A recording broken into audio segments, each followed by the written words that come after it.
자, 강의 시작하도록 하겠습니다. 안녕하십니까. 저는 김원일 노무사라고 합니다. 반갑습니다. 자, 오늘 이제 입문자들 전용으로 이제 특강을 하게 됐는데요. 오늘 강의는 이제 기존에 조금 공부를 하셨던 분이라든지 아니면은 법학 전공자 이런 분들한테는 조금 적합한 강의는 아닙니다. 그래서 전혀 노동법뿐만 아니라 법에 대해서 일면식도 없는 분들을 위해서 진행하는 특강이니까 그냥 가벼운 마음으로 들어주시면 될 것 같아요. 일단은 이제 오늘은 전반적으로 이제 노동법 맛보기라고 생각하시면 될 것 같아요. 그래서 디테일하게 그 노동법의 전반적인 내용을 다루기에는 시간 관계상 좀 어렵고, 그다음에 초심자들한테도 적합하지는 않습니다. 그래서 본격적으로 여러분들이 연기 강의를 수강하기 전에 이런 기본적인 개념 정도는 알아두면은 조금 공부하시는데 도움이 좀 되지 않을까, 그 정도 선에서 준비를 좀 했습니다. 그래서 일단은 먼저 기본적으로 일단 자료 배부된 것들에 대해서 기본적으로 간단하게 좀 설명을 하고, 그 다음에 이제 향후 그 강의 계획이라든지, 그 다음에 여러분들이 궁금하신 공부 방법론이라든지 이런 것들에 대해서 잠깐 언급을 하겠습니다. 그리고 오늘은 이제 정규 강의는 아니기 때문에 한 2시간 정도 이렇게 예정을 하고 있습니다. 자료 혹시 갖고 계신 분들은 자료 109페이지부터 보시면은 이제 제가 좀 정리한 내용들이 교재에 있습니다. 교재라고 하긴 그렇고 이제 입문서 이렇게 예쁘게 편집을 해가지고 출간이 됐는데, 일단 한 109페이지 한번 볼게요. 먼저 기본 용어에 대해서 조금 설명을 좀 드리려고 해요. 이제 여러 가지 어렵게 법원 이렇게 들어가고 있는데, 사실은 이제 오늘 요 설명해 드릴 부분에서 가장 핵심적인 부분은 판례입니다. 판례. 여러분도 이제 얼핏 주변 공부하시는 분들이라든지 여기저기 찾아보시면 판례를 잘 써야 된다, 판례가 중요하다, 이런 말씀을 들을 건데, 그렇다면 판례가 도대체 뭐냐, 이거를 알고 공부를 하셔야겠죠. 그래서 이 판례에 대해서 설명을 드리기 위해서 그 위의 개념인 법원이라는 개념부터 좀 설명을 드릴게요. 자, 1번 보시면 노동법의 법원 이렇게 되어 있습니다. 이 노동법에 법원 되어 있는데, 이 법원이라는 거는 이 법자의 근원 원자를 씁니다. 일부러 저 한자를 옆에 명기를 좀 해드렸고요. 보통 우리가 이제 법원 하면은 이제 그 소송을 하고 있는 그 사법부, 여기를 말씀을 많이 하죠. 근데 한글로는 같은 말이지만은 한자랑 전혀 다른 개념입니다. 그래서 만약에 이 법원의 기능이 일단 뭐냐면은 분쟁이 발생합니다. 예를 들어서 갑이라는 사람과 을이라는 사람이 서로 다툼이 발생해요. 이건 이제 분쟁이 발생하죠. 그럼 이 사람들이 누가 옳으냐? 갑은 자기가 옳다고 할 거고 을은 자기가 옳다고 하겠죠. 그러면 이거에 대해서 판단을 해야죠. 판단을 받아야겠죠. 이 판단을 해주는 주체가 결국은 법원이 됩니다. 사법부를 말하는 거예요. 여기서는 사법부. 헷갈리시니까 판사라고 할게요.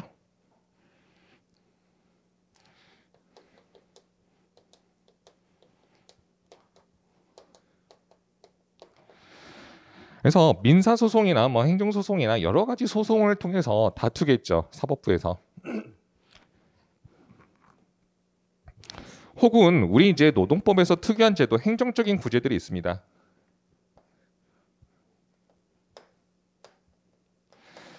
대표적인 예를 들면은 노동부에 진정을 하는, 이제 노동청이라고 하죠. 노동청 진정. 혹은 이제 노동위원회 심판, 구제 신청들이 있습니다. 부당해고라든지 부당 노동행위에 대한 구제 신청 등이 있는데, 행정적 구제, 그래서 여기에서 노동청 진정을 하게 되면 판단은 여기는 근로감독관이 하겠죠. 감독관이라는 사람이 이런 분들이 사건에 대해서 판단을 하시고, 그다음에 노동위원회 구제 신청을 하게 되면 공익위원들이 합니다. 이런 분들이 이제 판단을 하는데, 이런 사람들이 이런 분쟁에 대해서 판단을 할 때 그럼 뭘 기준으로 할 거냐? 기준이 중요하겠죠. 기준. 혹은 근거가 되겠죠. 갑이란 사람과 을이란 사람의 이 분쟁에 대해서 법적 판단을 해주는 근거, 이 근거를 법원이라고 합니다. 쉽게 말하면. 그래서 교재 뭐 보시면은 법원 이렇게 되어 있습니다. 법적 분쟁을 해결하기 위하여 법관이 기준으로 삼아야 할 규율 근거, 이렇게 되어 있습니다. 즉 분쟁을 어떤 판단을 하기 위해서 근거, 기준이 되는 것을 말을 해요. 그런 이제 존재 형식을 노동법의 법원이라고 합니다. 그래서 뭐 이 정도만 여러분이 이제 사실 노동법의 법원에 대해서는 본격적으로 여러분들이 노동법 공부를 하실 때 이제 배우시겠지만 오늘은 좀 맛보기다. 이 정도만 좀 생각하시고 이런 거구나. 이 정도만 알아주시면 될 것 같아요. 그럼 이제 제일 중요한 게 이 법원의 종류입니다. 이 법원의 종류에 대해서 가장 이제 문제가 되는 것들이 법률이 있습니다.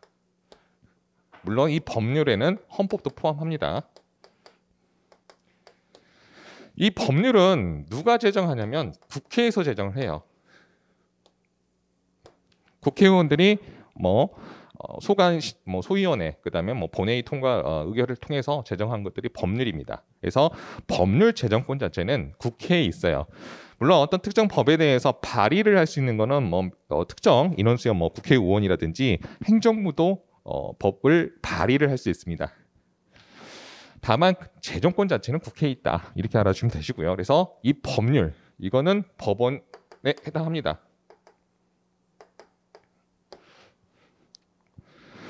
그 다음에 조약이라는 게 있어요. 국제조약입니다. 국가와 국가 혹은 어떤 국제 기구 그 안에 가입하면서 어떤 조약을 체결하게 되는데 이 조약도 국회의 비준 동의를 받습니다. 그러면 효과가 법률과 같습니다. 따라서 국회의 비준 동의를 받은 조약도 법원성이 인정이 됩니다. 대표적인 예로 우리 여러분 기사, 신문 기사나 이런 것들에서 좀 보셨겠지만 노동법과 관련해서는 ILO 협약이 대표적인 예입니다.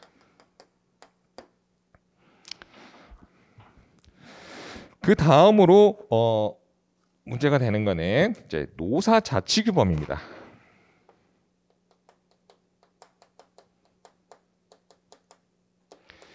이 노사자치규범에는 대표적인 예로 사용자와 노동조합이 단체 교섭을 통해서 체결하는 단체 협약이 있어요.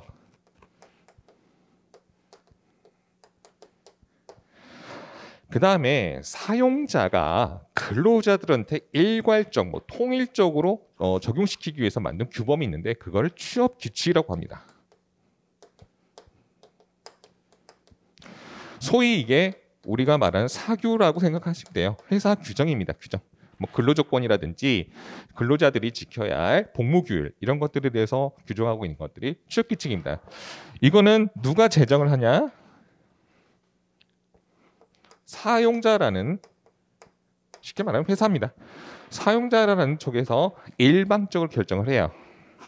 단체 협약 같은 경우는 사용자와 노동조합이 단체 교섭을 통해서 체결을 하게 돼 있고요. 그 다음에 하나 더 있어요. 규약이라는 게 있습니다. 정확히는 노조 규약입니다. 사용자가 그 자기 소속 자신들이 고용한 근로자들한테 적용시키는 취업규칙이 있듯이 이 규약도 이 노동조합도 이 노조원에 대해서 적용시키는 규칙이 있습니다. 이걸 이제 노조 규약이라고 하는데 이러한 단체 협약, 취업규칙, 규약 이런 것들도 모두 법원성이 인정이 됩니다. 그래서 또 이것도 있죠. 근로계약도 포함됩니다.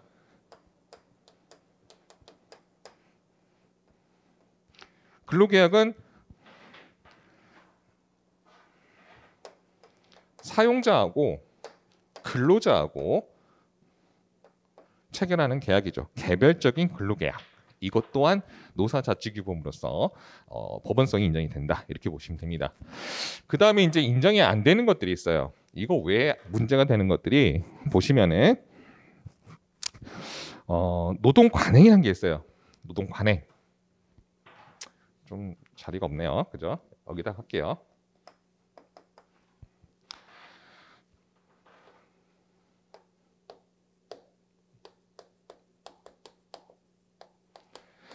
여러분 관행이란 말은 알 거예요. 그런 단어는 알겠죠. 그냥 아무도 의심하지 않고 계속 그렇게 해왔던 것들, 그건 이제 관행이라고 하는데, 이 근로 조건에 관한 사용자와 근로자 사이에 쭉 이루어져 왔던, 그러니까 이렇게 뭐 법률이라든지 뭐 조약이라든지 노사 자치규범에 명시적으로 되어 있지 않지만은 관행적으로 인정되고 있던 것들을 이제 노동 관행이라고 해요. 자, 이 노동 관행이 그러면 이 법적인 분쟁이 발생했을 때 기준이 될 수 있겠느냐? 판단 기준이. 판례는 일정한 조건 하에 인정을 합니다. 법원성을. 다 인정을 하는 건 아니고 굉장히 엄격한 조건 하에 이 노동 관행이라는 걸 인정을 해요. 법원성을. 그렇기 때문에 이 이제 나중에 여러분들이 공부하시게 되면 이 판례 기준을 이제 암기를 하시겠죠. 그래서 뭐 규범적 사실로서 승인되거나 아무도 뭐 이의를 제기하지 만큼 사실상의 제도로서 뭐 확립이 돼야 된다, 이런 표현을 판례가 씁니다. 그래서 실질적으로 이 노동 관행을 인정하기에는 굉장히 까다롭습니다만은 어찌됐건 대법원 판례는 이 일정 조건 하에 법원성을 인정하고 있다. 여러분이 뭐 이 정도만 간단하게 알아두시면 될 것 같고요.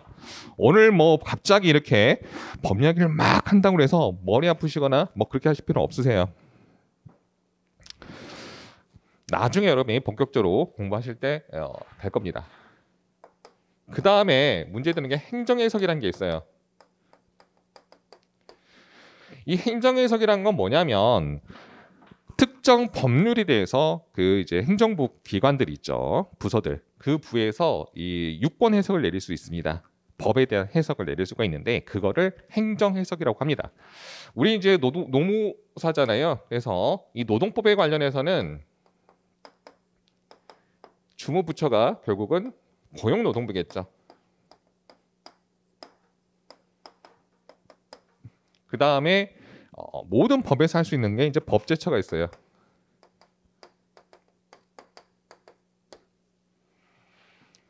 그래서 이 노동법에 대해서 고용노동부나 법제처에서 노동법 해석에 대해서 의견을 내는 것들이 있습니다. 이 행정해석은 원칙적으로는 그 기관 내부만 규율을 합니다. 여러분이 나중에 뭐 행정쟁송법 받을 때 이게 뭐 국민의 그 뭐 권리와 의무를 뭐 제한하는 뭐 그런 어떤 규율로서 적용되느냐, 일단 이런 것들이 이제 문제가 될 수 있는데, 원칙적으로 행정해석은 이제 뭐 법률이나 이런 것들이 아니기 때문에 일반 국민을 구속하지는 않지만 실질적으로는 굉장히 구속력이 있습니다. 말 안 들으면 막 거기 자기들 편의에 따라서 판단을 하기 때문에. 그래서 이 행정해석이 예전에는 판례와 배치되는 경우들이 좀 있었어요. 대법원 판례에서는 이렇게 보는데 행정해석에서는 반대로 보거나 다르게 보는 경향들이 좀 있었습니다. 따라서 이제 우리가 이제 노무사를 합격하게 되시면은 우리가 주무부서가 고용노동부죠. 그래서 노동청이나 뭐 지방노동위원회 이런 데 들어가게 되면은 판례보다는 오히려 행정해석에 따라서 판단하는 경우들이 종종 있었습니다. 근데 이제 요즘 이제 노동부도 많이 변화가 돼서 기존의 행정해석들을 이 대법원 판례와 맞춰가고 있는 추세이긴 해요. 그래서 크게 이제 차이가 많이 안 나고 있다, 이렇게 좀 아시면 되는데, 그러면 이러한 행정 해석도 결국은 사실상 어떤 사건이나 이런 판단 기준이 되기 때문에 노동법의 법원이 될 수 있지 않느냐, 뭐 이런 문제가 있을 수 있는데, 이거에 대해서 판례는 법원성을 인정하지 않습니다. 법원성 인정하지 않아요. 그래서 그 다음 이제 문제되는 건 판례입니다. 판례에 대해서는 조금 더 디테일하게 이따 설명을 좀 드릴 건데, 이 판례라는 거는 기본적으로 어떤 특정 사건에 대해서 법원이 내린 그 결정의 예시를 판례라고 합니다. 일반적으로 우리가 이제 수험 공부하시면서 판례의 입장이다라고 하는 것들은 대법원 입장입니다. 대법원의 입장을 우리가 판례 입장이라고 해요. 근데 이 판례라는 거는 항상 법리가 바뀌면서 이 이 대법원의 입장이 바뀔 수가 있어요. 그래서 안정성이나 이런 게 좀 없습니다. 아무튼 여기에 대해서 법원성은 인정하지 않아요. 자기들 스스로도. 그래서 노동 간행 같은 경우는 조건부로 인정을 하지만 행정 해석은 그다음에 판례는 노동법의 법원이 아니다. 이렇게 하시면 되시겠습니다. 그래서 기본적으로 우리가 그래서 공부를 하는 것들을 노동법 관련해서 공부하는 것들은 이 법률, 즉 노동법에 대해서 공부를 하실 거고요. 그다음에 이제 단체협약이나 이런 것들에 대해서는 이제 노조법 공부하실 때 디테일하게 공부를 할 겁니다. 그다음에 취업규칙에 대해서 혹은 근로계약 이것들은 이제 개별적인 법, 근로기준법에서 공부를 이제 하시게 될 거예요. 그래서 이 정도 법원성에 대해서는 여러분들이 뭐 이런 거구나. 결국은 이 법원이란 거는 분쟁을 어떻게 해결할 것이냐 할 때 그 기준을 말한다. 이렇게 보시면 돼요. 그래서 제가 이제 오늘 쭉 좀 디테일하게 설명드릴 거는 원래 이 판례입니다. 여러분이 이제 공부를 하셔야 될 방대한 양도 이 판례 때문에 비롯되는 겁니다. 물론 이제 1차 공부와 2차 공부는 좀 달라요. 여러분이 이제 초심자이기 때문에 1차 시험도 보셔야 될 겁니다.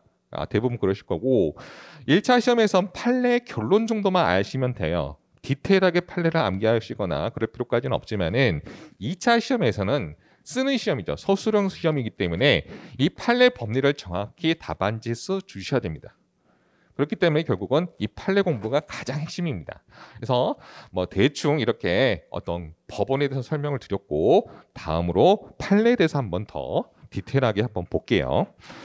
자, 요거는 이제 한번 뭐 다 보셨으니까 필기하실 필요도 없어요. 그냥 쭉 보시고 넘어가시면 돼요. 나중에 다 교재에 여러분들이 뭐 어떤 노동법 강사님을 선택을 하시든지 간에 다 있는 내용들입니다. 지울게요.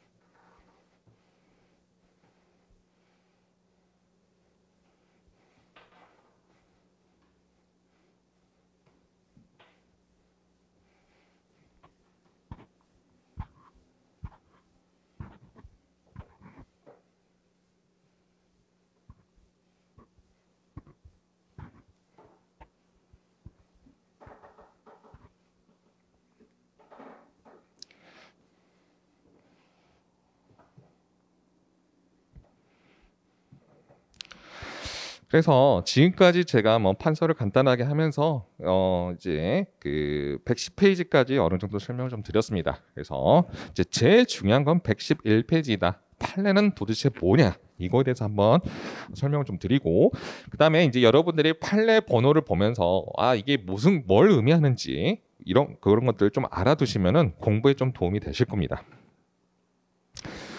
자, 111페이지 한번 보겠습니다. 자, 판례 보시면 자, 판례 의의가 있죠. 판례는 그러면 뭘 판례라고 하는지 보겠습니다. 자, 판례란 법원이 여기서 말하는 법원은 이제 사법부입니다. 사법부. 법원이 특정 소송 사건에 대해서 법을 해석, 적용하여 내린 판단 또는 판결례를 의미합니다. 그래서 일반적으로 아까 말씀드린 것처럼 판례 입장이다라고 하는 것들은 대법원 판례의 어떤 입장입니다. 그다음 뭐 판례 본안에 이런 것들이 있는데 신급제도 있고 뭐 뒤에 한번 볼게요. 신급제도 먼저 볼게요. 112페이지. 신급제라는 거는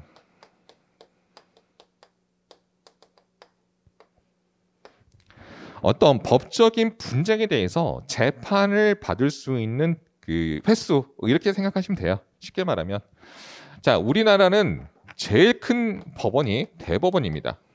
사법부에서 대법원은 있고 그 다음에 고등법원이 있습니다. 그 다음에 지방법원이 있겠죠.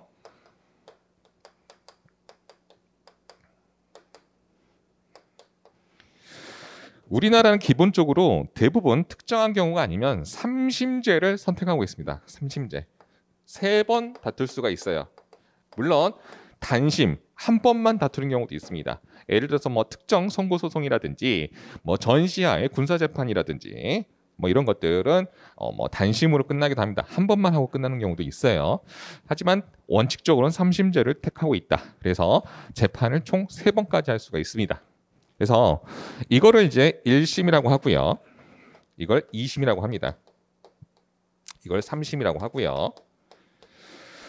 그 다음에 여러분이 또 하나 아셔야 될 게 이게 무조건 다 2심을 고등법원에 하지는 않아요. 정확히는 처음에 시작이 어디냐가 중요합니다. 지방법원도 단독부가 있습니다. 판사 혼자 판단하는 게 있고요. 그 다음에 합의부가 있어요. 그래서 1심을 지방법원 단독에서 시작하게 되면 2심은 지방법원 합의부에서 합니다. 그리고 3심은 대법원으로 가고요. 근데 1심 자체를 지방법원 합의부 판사가 여러 명이 들어가는 3명이 들어갑니다. 그래서 여러 명이 들어가는 경우는 1심은 합의부, 지방법원 합의부, 2심은 고등법원, 3심은 마찬가지로 대법원 이렇게 올라가요. 그래서 여기를 밑에 걸 1심, 2심, 3심이라고 합니다. 그리고 이제 혹시나 뭐 소송법 여러분들이 이제 소송법을 나중에 최소한 행정쟁송법은 필수기 때문에 이제 공부를 하시게 되겠죠. 1심에서 2심으로 넘어가는 이 단계를 항소라고 합니다. 그 다음에 2심에서 대법원으로 넘어가는 거 이걸 상고라고 해요. 그래서 이걸 뭐 이런 제도들이 있습니다.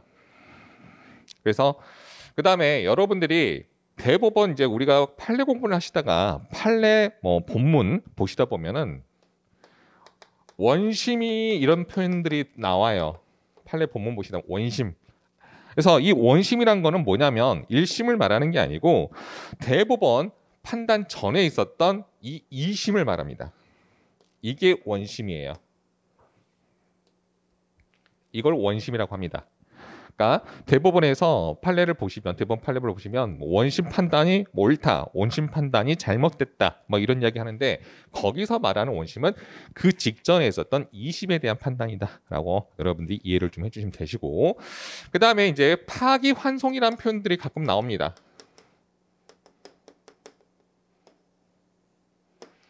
대법원에서 야 원심 판단이 좀 잘못된 것 같다, 다시 한번 판단해봐라 라고 해서 돌려보내는 거. 그래서 이거를 파기환송이라고 합니다. 파기환송 되면요 이렇게 대법원에 올라갔다가 다시 내려갑니다.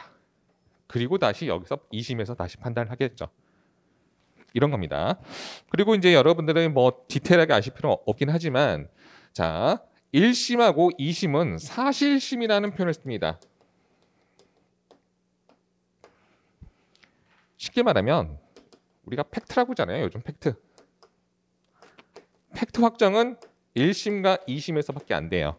2심까지 끝나면 사실관계는 다 정리가 끝났습니다. 그래서 예를 들어서 갑이라는 사람이 을이라는 사람한테 돈을 빌려줬다고 해요. 그래서 이 갑이라는 사람이 을을 돈을 안 갚으니까 민사소송을 제기합니다. 그런데 실제로는 뭐 대여를 해줬다고 할게요. 금전대여. 이걸 뭐 금전대차라고 합니다. 여러분 나중에 민법도 배우시겠지만 돈을 빌려줬어요. 그런데 증거가 없습니다. 예를 들어서 차용증이라든지 돈을 빌려 썼습니다라고 확인하는 그 차용증이라든지 아니면 돈을 받았습니다라는 영수증이라든지 혹은 뭐 금전 이체 내역 계좌라고 할게요. 계좌 이체 내역이 또 없어요.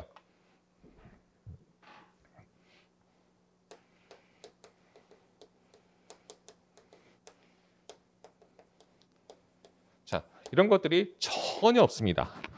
그래서 뭐 소액 심판 이런 것들 하다 보면은 이제 뭐 친구들 이야기 들어보면 이제 어떤 할머니가 돈을 빌려 주셔놓고 그 증거 있어요라고 물어보시면 하늘이 알고 땅이 알고 저놈이 알고 내가 안다 뭐 이런 식으로 이야기해요. 근데 이런 증거가 하나도 없어요. 그러면 갑이란 사람이 돈을 빌려줬다고 주장은 있는데 증거가 없어요. 즉 입증이 안 된다는 이야기죠. 이거에 대해서 결국은 1심, 2심까지 거쳤는데 증거가 안 나왔어요. 그러면 갑이 을한테 돈을 빌려줬다는 사실 자체가 인정이 안 됩니다. 이런 상황에서 대법원을 가봤자 전혀 바뀌지가 않아요. 대법원은 법률심이라고 해요. 소위 1심하고 2심에서 뭐 팩트가 확정이 돼버리면 3심 법률, 대법원에서는 법률적 판단, 법률이 잘 적용됐는지 이것만 판단을 합니다. 그래서 1심, 2심에서 팩트가 인정을 못 받았으면 3심 가봤자 전혀 의미가 없습니다. 그래서 뭐 이런 신급제도에 대해서 간단하게 좀 설명을 드렸고요. 여러분 너무 어렵게 생각하지 마시고 그냥 그런 게 있구나 뭐 이렇게만 알아두시면 돼요. 굳이 뭐 이렇게까지 설명을 드리는 거는 이제 하급심 하는 건데 여러분이 이제 공부하시다 보면 하급심 뭐 대법원 판례는 아니지만 하급심 판례에서 뭐 이런 이야기 하는데 하급심이란 거는 대법원 밑에 있는 판례들입니다. 근데 우리가 실제 답안지에 쓰시거나 공부하실 거는 대법원 판례만 공부하시면 돼요. 출제도 대법원 판례를 중심으로 출제가 되고 있습니다. 그래서 뭐 신급제도에서는 이렇게 설명을 드렸고 다시 앞으로 넘어가시면은 이제 우리가 판례 번호란 게 있어요. 이제 교재 보시면은 뭐 자, 대법원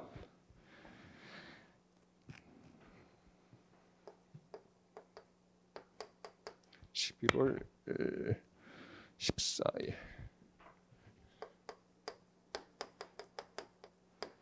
그 다음에 2018다.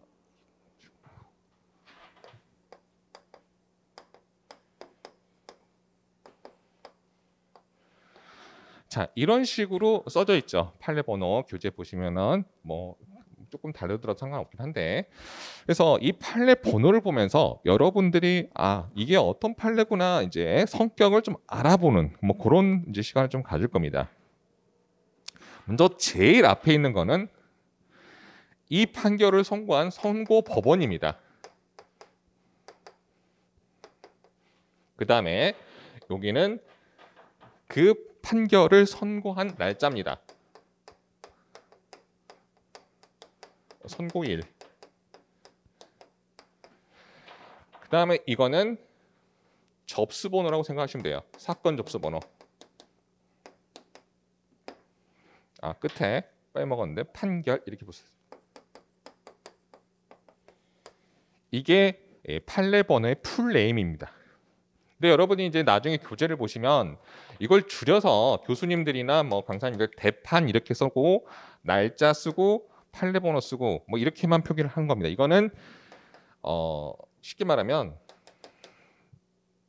축약해가지고 쓴 겁니다. 축약해가지고 간단하게 표기를 한 거예요.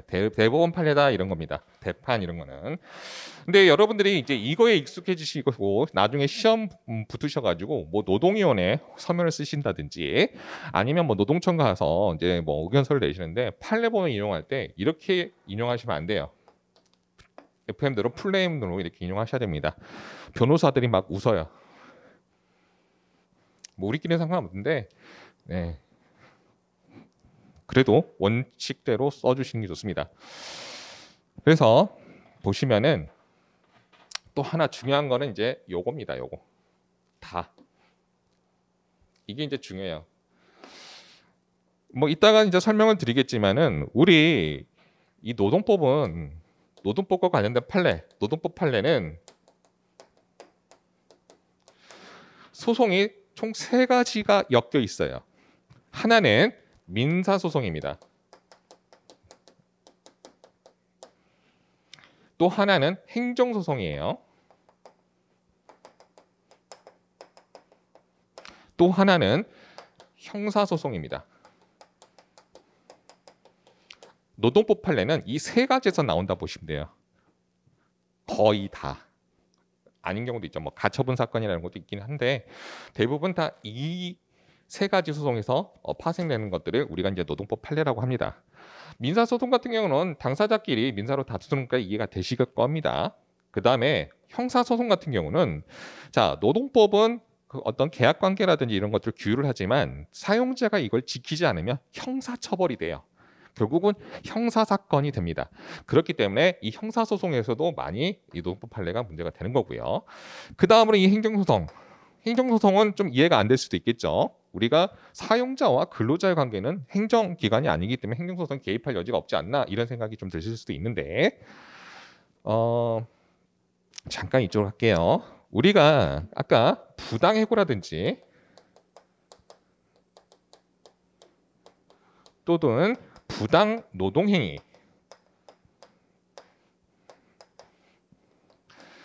이거에 대해서 구제 신청을 할 수 있어요. 소송이 아니라 어디다가 노동위원회. 그래서 노동위원회 이걸 이제 행정적인 구제라고 합니다. 노동위원회에 이런 구제 신청을 하게 되면 지방노동위원회 그다음에 중앙노동위원회를 거쳐서 이 중앙노동위원회 이 재결을 다투고 싶다, 판단을 다투고 싶다 그러면 행정소송을 합니다.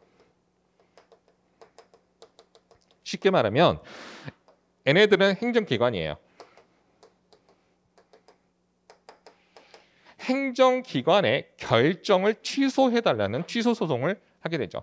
그래서 결국은 이러한 절차로 가면 이건 본질적으로 행정소송이기 때문에 행정소송이 우리가 노동법 판례가 되는 겁니다. 요 정도 그냥 편하게만 보시면 돼요. 그래서 여러분들이 시험 과목 보시면 행정쟁송법이라는 게 있죠.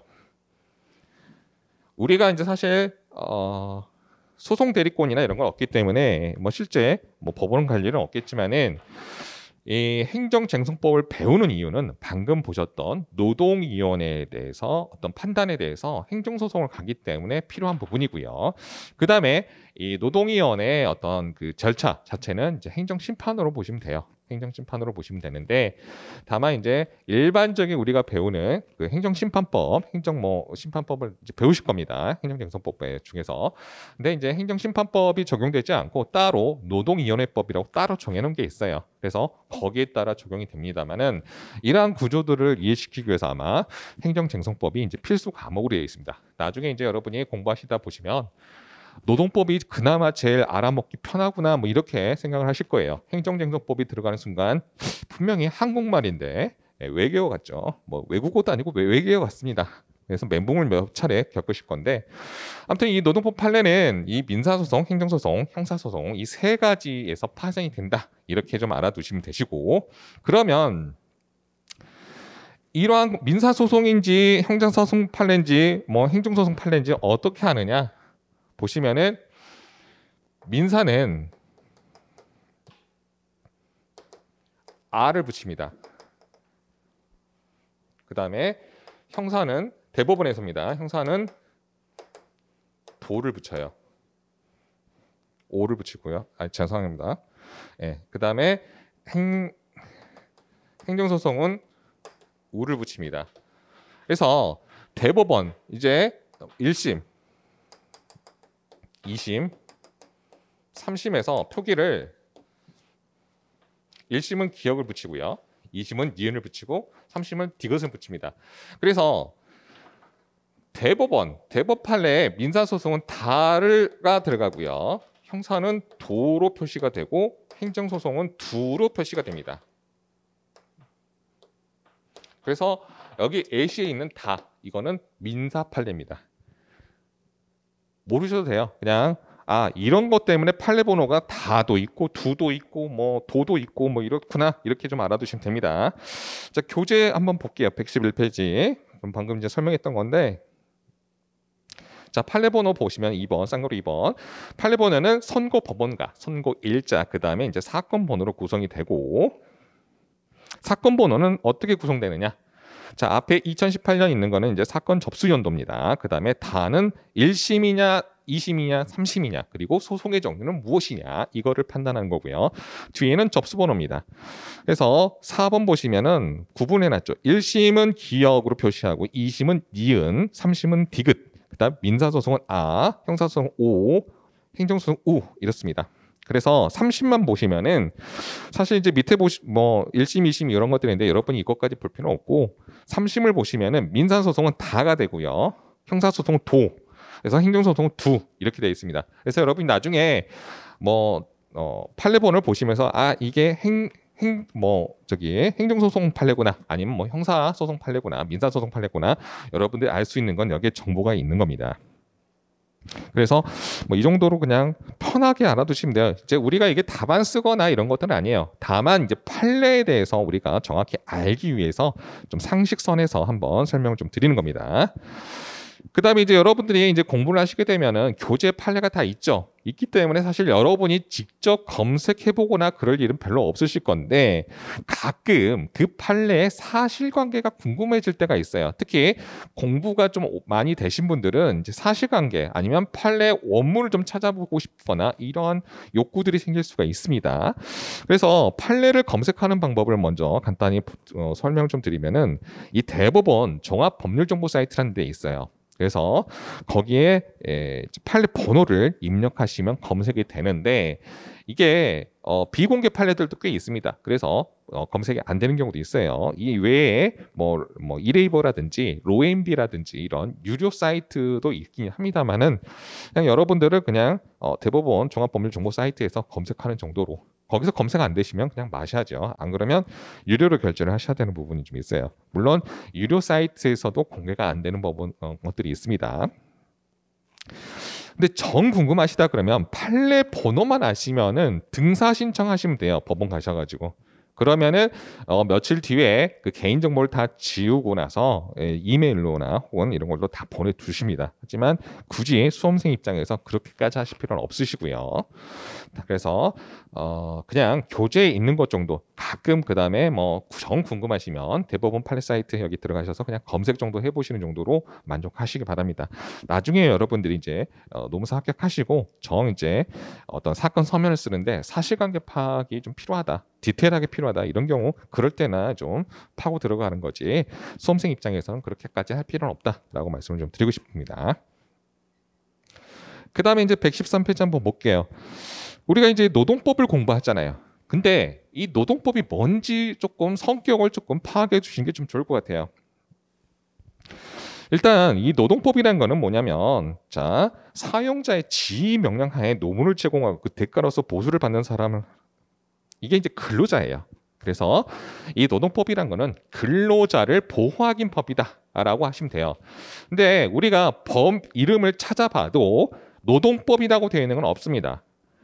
다만 밑에 보시면은 뭐 근로기준법 대표적인 거 우리가 이제 여러분이 제일 많이 공부하실 게 근로기준법하고 집단법 영역에서는 노동조합 및 노동관계 조정법 우리가 소위 말하는 노조법이라고 합니다. 이 노조법을 공부하시게 될 거예요. 이 두 가지 법이 주축입니다. 그 외에 뭐 기간제 근로자 보호하는 뭐 기간제법이라든지 뭐 파견법이라든지 산재법, 산재보상법 이런 것들 등등등이 좀 있어요. 그래서 이러한 모든 근로자를 보호하게 만든 법들을 총칭해서 노동법이라고 하는 겁니다. 그래서 여러분들이 사실 공부해야 될 법이 많기는 많아요. 밑에 보시면 이제 공인노무사 시험 범위가 이제 기재가 되어 있죠. 1차 시험과 2차 시험이 달라요. 시험 범위가. 자, 1차 시험에는 노동법에 관련해서 굉장히 많이 규정이 되어 있습니다. 특히 노동법 1, 2로 규정이 돼 있고 그다음에 어떤 뭐 고용보험이라든지 뭐 사대보험 관련된 법들은 사회보험법으로 따로 이렇게 시험을 봅니다. 그래서 굉장히 여러분들이 1차 때는 법을 많이 보셔야 돼요. 그리고 1차 시험은 주로 출제가 법률을 조금 변형해서 좀 다르게 숫자를 조작하다든지 해야 한다를 뭐 할 수 있다인데 해야 한다 뭐 이런 식으로 좀 꼼수를 부려서 출제를 한다든지 뭐 이런 식으로 많이 출제가 됩니다. 그래서 1차 공부하실 때는 법령을 많이 보실 수밖에 없어요. 그래서 1차 시험하고 2차 시험 또 공부 방법론이 굉장히 다릅니다. 그래서 너무 1차 시험 보시고 뭐 쉽네 이 정도만 할 수 있겠네 근데 2차 시험 가면 조금 차원이 많이 달라요. 그 다음에 2차 시험에서는 시험 범위가 많이 줄어들지만 실질적으로 여기 보시면은 출제되는 영역들은 이제 근로기준법, 그 다음에 옆에 파견법, 그 다음에 기간제법, 그 다음에 산업안전보건법은 한 번도 출제를 하지 않았어요. 안 될 겁니다 아마. 그리고 그 옆에 보시면 이제 산재보상법, 뭐 요 정도. 그다음에 이제 노조법, 노동조합 및 노동관계조정법 요 정도가 이제 시험 범위라고 보시면 돼요. 여러분 이제 주의하셔야 될 게 1차 때 뭐 최저임금법이라든지 남녀 고용평등과 일가정 양립 지원에 관한 법률, 우리가 뭐 남녀 고평법이라고 합니다. 뭐 성희롱이라든지 성희롱 예방 교육이라든지 이런 것들 규율을 하고 있어요. 그래서 육아휴직도 뭐 여기서 규율을 하고 있는데, 아무튼 이 남녀 고평법은 1차 때 시험 범위이긴 해요. 하지만 2차 때는 시험 범위가 아닙니다. 그래서 2차 때 그런 것도 정확히 확인 안 하시고 뭐 남녀 고평법 열심히 공부하신 분도 있어요. 뭐 성희롱이라든지 이런 부분들 굳이 열심히 그쪽은 하실 필요는 없습니다. 여러분들이 나중에 뭐 전문가 되셔서 하시면 되고요. 특히 2차 때는 어떤 그 판례가 없는 파트, 조문만 있고 뭐 이런 경우들이 있어요. 뭐 유용근로제라든지 뭐 이런 부분들인데, 이런 부분들에 대해서는 이제 크게 이슈가 뭐 실무적으로는 이슈가 되더라도 여러분 수험에선 내기가 어렵습니다. 조문만 있는 것들은 나오지가 않는다라고 보시면 돼요. 그래서 뭐 참고로 뭐 제 교재도 그렇게 2차형으로만 만들어졌기 때문에 2차에서 출제되지 않을 영역들에 대해서는 과감히 뺐습니다. 그래서 교재가 조금 더 얇은 겁니다. 다른 교재들에 비해서. 그래서 뭐 오해 좀 없으시고, 여기는 뭐 너무 빠진 게 많다 이렇게 생각하지 마세요. 다 들어가 있어요. 이번에 또 개정 작업해가지고 뭐 한 100페이지 정도 늘렸습니다. 하도 양이 좀 적다고 그래서 늘렸고, 뭐 최신 판례도 최대한 많이 반영을 해놨고요. 그다음에 뭐 개정법도 반영을 했습니다. 뭐 참고 좀 해주시고. 그래서 이 노동법 시험 범위가 좀 다르다. 이거는 정확히 여러분이 숙지를 하시고 접근을 하셔야 됩니다. 자, 그러면 그 다음 페이지 볼게요. 그러면 이 민법이 있는데 왜 노동법이 필요한지, 이거에 대해서 한번 설명 좀 간단히 드릴게요.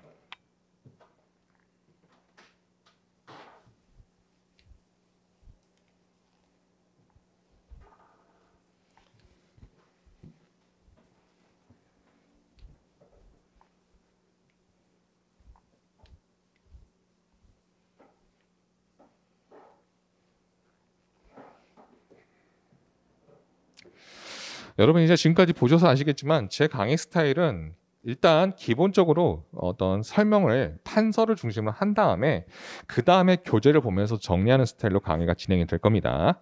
참고 좀 하시고요. 그리고 제 교재에는 밑줄이 안 그어져 있어요.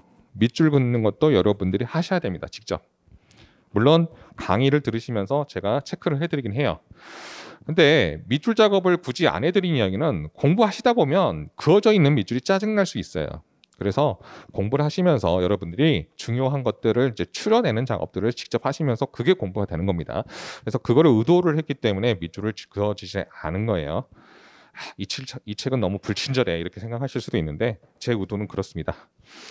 아무튼 노동법이 왜 필요한지 이거 한번 설명 좀 드릴게요. 간단하게 우리가 근로계약이라는 걸 한번 볼게요. 자, 근로계약은 사용자, 소위 우리가 회사라고 하죠. 회사.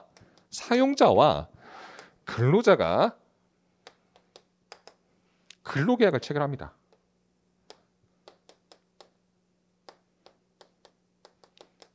자, 근로계약을 체결하면 근로자는 이 근로계약에 따라서 사용자한테 노동을 제공하죠. 근로를 제공합니다. 뭐 노무 제공 뭐 이렇게도 쓰고 그렇습니다만은, 자, 그러면 회사는 근로자가 일을 했으니까 뭘 줘야 됩니까? 돈을 줘야죠. 돈. 이걸 임금이라고 합니다. 근로의 대가로 받는 돈. 임금을 지급해요. 이게 근로계약의 본질입니다. 근로를 제공받고 돈을 주는 거. 이게 이제 근로계약의 본질인데, 자, 중요한 거는 이게 계약이랍니다. 계약이에요. 계약이기 때문에 원칙적으로 여러분이 민법도 공부하셔야겠죠. 나중에 1차 보시려면 민법도 공부하시면서 또 한 번 멘붕을 겪으실 건데, 이 계약은 사적 자치라는 게 적용됩니다. 원칙적으로. 사적 자치라는 게 적용이 되는데, 이 사적 자치라는 말은 뭔 말이냐면 개인 간의 일들은 스스로 결정을 해라. 즉 자율적으로 결정하면 됩니다. 당사자끼리. 원칙은.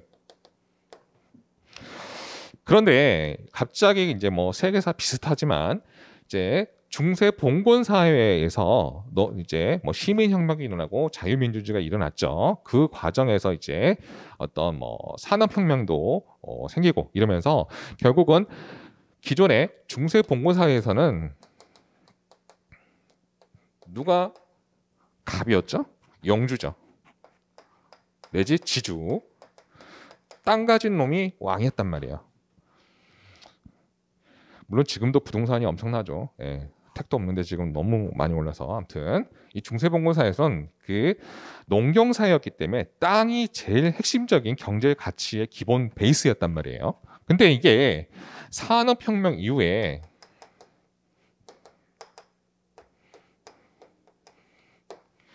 바뀌죠. 바뀝니다. 그래서 산업혁명 이후에는 자본이 최고가 돼요. 자본. 돈이 돈을 번다는 이야기도 있죠. 예를 들어서 자본주의가 들어옵니다. 그래서 이 자본에서 당시는 이제 뭐 자본가, 그다음에 뭐 노동자, 뭐 이렇게 대립구조 돼 있죠. 그래서 결국은 사적 자치가 이제 막 들어오다 보니까 야 부르는 게 값이야 내가 이런 겁니다. 그래서 결국은 이 자본가가 힘이 굉장히 세죠. 훨씬 힘이 셉니다. 그래서 임금은 제대로 된 임금을 주지 않고 굉장히 박한 임금을 줍니다. 정말 하루 한 끼 먹기도 힘든 돈을 주는 그런 조건들. 그 다음에 정말 어린아이까지 그런 막노동, 정말 힘든 일에 투입되는데도 돈을 굉장히 적게 주죠. 그래서 이 자본주의의 폐해가 발생하죠. 그래서 뭐 노동조합도 생기고 노동운동도 생기고 막 그런 과정이 있었어요. 그래서 여기에 대해서 어떤 기준을 만들어야겠다. 최소 이 정도는 보장을 해야겠다라고 만든 것들이 이제 노동법입니다. 소위 말하는 우리 노동법들이에요. 그래서 이 노동법을 지키지 않은 경우는 처벌하죠. 국가가 개입합니다. 형사처벌합니다. 즉 국가가 사적 자치의 영역에 있는 계약, 근로계약도 계약입니다. 계약인데도 불구하고 자유롭게 당사자가 협의해서 결정해야 되는데 특정 기준을 만들고 그걸 지키지 않으면 형사처벌하는, 그래서 국가가 이렇게 개입하는 정도가 된 겁니다. 그래서 결국은 이 노동법이 필요한 이유는 사적 자치에 맡겨놨더니 이 강자한테만 너무 유리하다는 거죠. 경제적 우월적 지위에 있는, 경제적으로 우월한 지위에 있는 사용자한테 유리해지는 겁니다. 따라서 국가가 개입을 하게 된 거예요. 그래서 이런 베이스 하에 노동법이 필요한 거구나.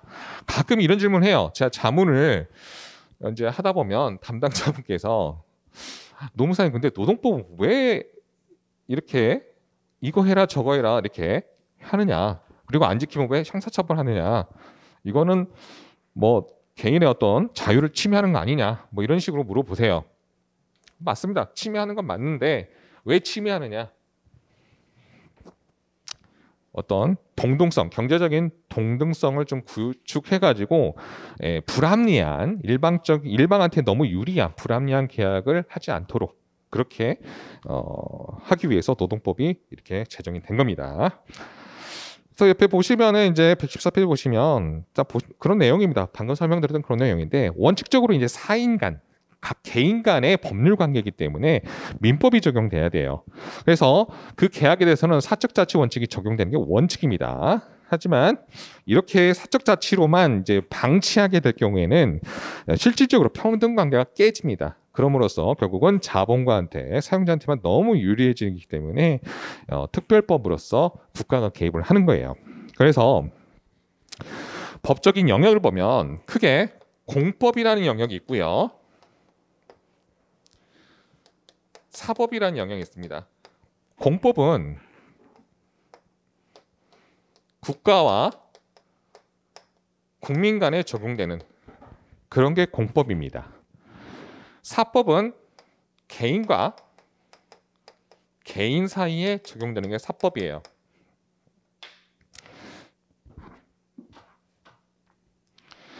그래서 이 공법이라는 거는 기본적으로 대표적인 예를 들면 헌법, 국민의 기본권에 대해서 보장하고 있는 헌법입니다. 헌법도 있고, 나쁜 짓 하면 처벌받는 형법. 그 다음에 우리가 여러분이 이제 보시는 행정법, 그 다음에 여러 가지 절차법들, 이런 것들을 대부분 공법이라고 해요. 사법은 개인과 개인 간에 적용되는 법인데 가장 대표적인 게 민법입니다. 그 다음에 뭐 상행위와 관련된 뭐 상법도 있고요. 뭐 이런 등등 법들이 좀 있어요. 그러면 우리 노동법은 어디에 있는 것이냐? 노동법. 노동법은 공법이냐 사법이냐? 자, 기본 베이스는 노동법은 사법에도 포함이 되죠. 왜? 사용자와 근로자 사이의 계약에 대해서 규율을 하죠. 그렇기 때문에 기본 베이스는 사법입니다. 사법, 개인 간에 적용되는. 회사도 개인이에요. 예, 개인으로 보시면 돼요. 그 다음에 공법은 근데 이 근로 조건을 정한 기본적인 최저 조건을 설정한 노동법을 위반하게 되면은 공법처럼 형사처벌이 있습니다. 즉 국가가 이 법을 지키지 않으면 개입을 해요. 형사처벌을 해요. 그런 측면에서 공법적인 특징도 갖고 있습니다. 쉽게 말하면 법으로 정한 거 이렇게 계약을 해라. 근데 안 지키면 처벌을 해요. 그래서 이러한 노동법은 공법과 사법의 영역에 다 걸쳐 있는 거죠. 그래서 이를 사회법이라고 부릅니다.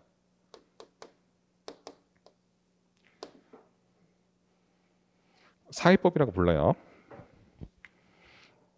그래서 노동법은 사법과 공법 성격을 모두 갖는다라고 보시면 되고요. 114페이지 마지막 줄에 있는 거는 옳답니다. 사업이 아니라 사법입니다. 그래서 이렇게 여러분들이 이제 그 노동법에 대해서 기본적인 어떤 그런 왜 노동법을 공부하는지, 왜 필요한지 이런 것들이랑 그 다음에 제일 중요한 판례가 뭔지, 그리고 판례는 어떻게 이제 우리가 판독을 해야 되느냐, 뭐 이런 것들, 판례의 성격이 뭐냐, 이 판례가 이런 것들에 대해서 간단히 좀 설명드렸고요. 한 10분 정도 쉬었다가 이제 뭐 개별법하고 그 다음에 이제 뭐 집단법 이제 플로우 한번 볼게요. 간단하게. 그러니까 전반적인 그 우리 교재라든지 노동법 공부하실 때 흐름입니다. 흐름이고 이제 각각 쟁점되는 그런 것들을 간단하게 찍고만 넘어갈게요. 여러분들이 오늘 이런 것들을 다 공부할 필요는 없어요. 어렵습니다. 여러분이 하나하나 차근차근 공부하셔야 될 부분이에요. 그 부분에서 개괄적으로 제가 한번 설명을 좀 드리도록 하겠습니다. 10분 쉬었다가 강의 다시 시작하도록 하겠습니다.